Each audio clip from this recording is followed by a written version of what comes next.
Alright, this is a tutorial to walk you through your annual reporting for the assessment cycle in student life. If you will go to dslassessment.utk.edu, I have provided a tab here on the left at the bottom under Champion Annual Deadlines. I have listed for you all the items that are due for our June 30 reporting cycle. There are 3 assessment plans, phase 2. There's an executive summary item, an annual data form, and a tactical plan reporting form. Each of these links goes to the same document, and that document will list for you all the items that are in Campus Labs, and it'll give you a few extra details of information that you can read on your own. If you go back, anytime you need any of the links to Campus Labs, if you click Campus Labs here, we're going to click Planning. Since that is where our reporting exists, we're going to click the link to access that planning module. And once we are there, I have a different view than you do, so I'm going to hit the plan. And the first thing you'll always need to do is change the date. So this example is from our 1920 year. And we'll also need to pick which room. And I call these rooms just to keep it clear, or you can call them filing cabinets, however you want to picture it. But this is going to be under the annual reporting room, if you will. Go down and select Student Life, and then of course you'll need to select your office. I'm going to use Disability Services as my example. Once you are in the Student Life annual reporting for the 1920 or whatever year you're reporting on, and you're in that room, there should be 5 forms. There should be an executive summary form, 3 assessment plan forms that are all titled Outcomes 1, 2, and 3, and then the annual data report. You are able to add those by simply coming over here and selecting them. It's important that you add the annual cycle year and the acronym for your office when you first come in and name your form. So the directions are here. Remember that the executive summary is what populates the annual report. If you would like to see the annual report, you can come over to my website under Strategic Initiatives, Divisional Annual Reports, and for example, our first annual report on the list is our most recent. When you're completing the annual report, make sure that you recall how much space you have. So when you're listing your core functions and your key initiatives and this content, keep this in mind. This form is what creates this. And Landon and I have worked very carefully in Student Life Communications to give you as many details as possible in each of the text boxes. When you come to successes over the past year, this is where you talk about what you learned through data and your assessment plan to improve student experiences and the services that you offer. She is currently still editing hers, so this is not an example, but I need to point out that we need to limit your description to 1,000 characters because once again, the annual report only has so much content or space available for content. Make sure that you're speaking to your assessment plans. If you are unable to complete an assessment plan for some reason, we can look at other data and we can talk about other successes where we need to. But preferably, you identified your priorities during our annual planning meeting. You carried those out, and we need to celebrate those. But again, flexibility is key. Looking forward, this is where you, as directors, champions, and associate or assistant vice chancellors will collaborate to decide what will the next 3 assessment plans look like for the upcoming cycle. We won't be having our planning meeting in July until July. We will verify and approve those, but let's go ahead and have those conversations prior to that meeting and identify those pieces here. Again, limiting to 1,000 characters. By the numbers, this is going to come in this type of format. So keep it simple and clean. These may come from KPIs, these may come from your annual data report, various other places, but that is where this space by the numbers is.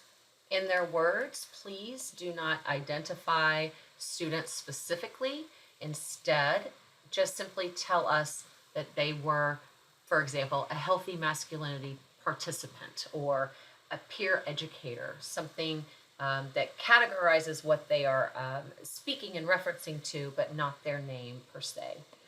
And photographs. Let's make sure that these photographs do not come from Facebook or other media websites, because it compromises the quality of those photos, and then we're unable to use it in such a nice publication as this. Landon will reach back out to you if there is any kind of concern about the quality, but make sure that these are original photos that are taken. Free space optional was created for those offices that felt like the outlay or the layout of the annual report didn't really allow them to fully address what they wanted to share in their story. So this is where we told you you could remove one photo and maybe add a KPI chart or graph, or maybe just some verbiage in narrative form. That is still true. In the 1920 cycle, we had quite an interruption, and we reimagined our services for the students in student life. If you would like to speak to how you supported students through that and how you reimagined those programs, events, and services, this would be the space where you would do that. Once you have completed all of those fields, you will mark that it is complete, and you will follow these directions. You will click the Read View. You will click Share Item.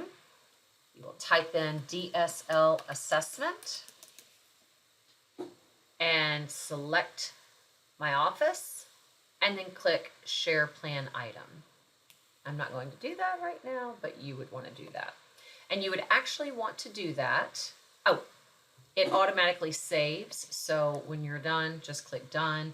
But if you come back out using this button, it automatically saves. So that's the executive summary. Your assessment plans haven't changed. That template is the same. Please make sure that you also select that you have completed it and share it with DSL Assessment for all three. Your annual data report, you will need to update the name of that as well. You will remove the word new that automatically populates and put the correct annual cycle, and then you will put the acronym for your office afterwards. This one is the form that collects the data that is not supported anywhere else: student employment, grants, scholarships, monies, endowments, savings. This is where you place all of that. The savings from reallocations, I want to point that out again. This is the space where you can speak to how you reallocated money, how you reimagined money, how you sunset one initiative to put a priority on another initiative without seeking additional resources from your budget hearing. So this is where you want to capture and celebrate your ability to do that. Again, once you've completed this material, click that the annual data report is complete and share that out with DSL Assessment. Okay, so we have completed or reviewed the 5 forms that are traditionally in the planning module that we're used to reporting on. Those have not changed. We did transfer the tactical plan reporting spreadsheets into planning after many requests to streamline this process. So where in the past senior leadership has needed certain information about how initiatives are supporting the objectives under each priority, and we did that with spreadsheets every 2 weeks for a while, we have changed that. So we're going to switch to a different room. So under Student Life Tactical Plan Reporting, over here you have 5 plan items. I have already populated those in this room for this office, but you would simply click it and update the name. So I'm going to go into priority 1. And again, the directions will tell you to simply put the department name in the place of the word new. There are 3 areas to complete, as many times as you need. This form has 10 opportunities for you to list 10 initiatives, programs, events, or services. Again, very simplistic. You're simply going to identify which objective the plan or initiative supports. So perhaps it's the Big Orange Meal Share Plan or initiative.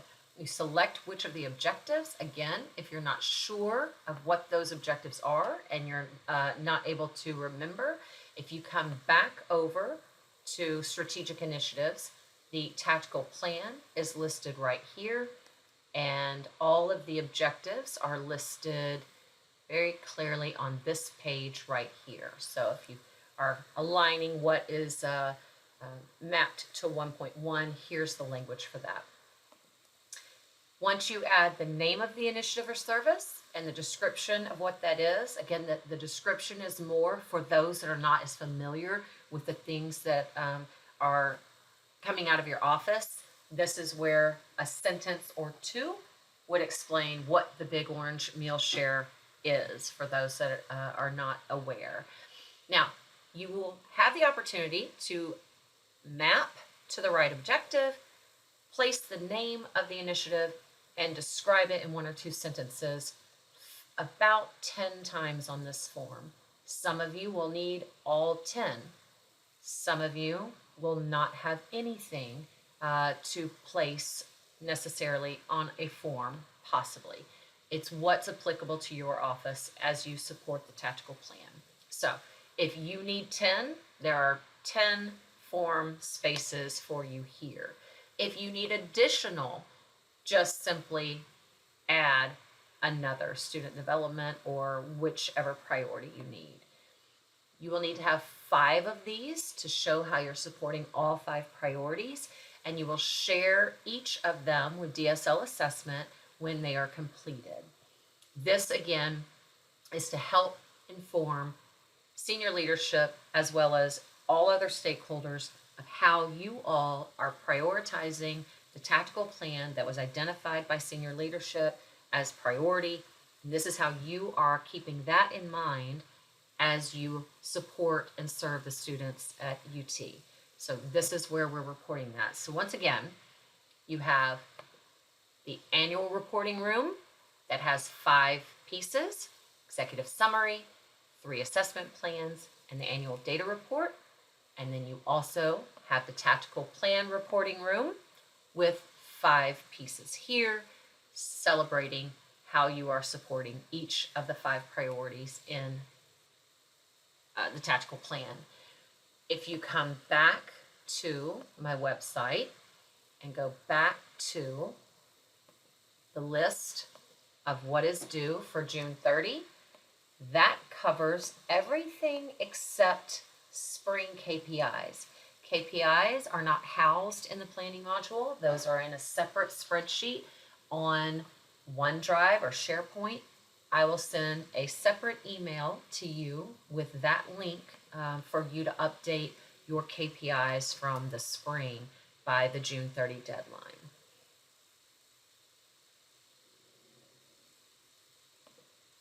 If you have any questions, don't hesitate to call me or email me, or just simply make an appointment on my calendar, and I will walk you through the reporting of any of these items. This year we're not going to do any reporting meetings per se. After much conversation, it was decided that we would allow reporting to happen by each office individually by the 30th, and we will begin our planning meetings in July. And so what you need under what will happen by the end of July can be found on this page. We will talk more about your planning meetings with champions, directors, and the appropriate associate or assistant vice chancellor in another video. But that information can also be found here on my website under assessment planning meetings, which again are going to be separated from reporting this year. We will do reporting in the month of June, and we will do planning in the month of July. Any questions? Send them my way.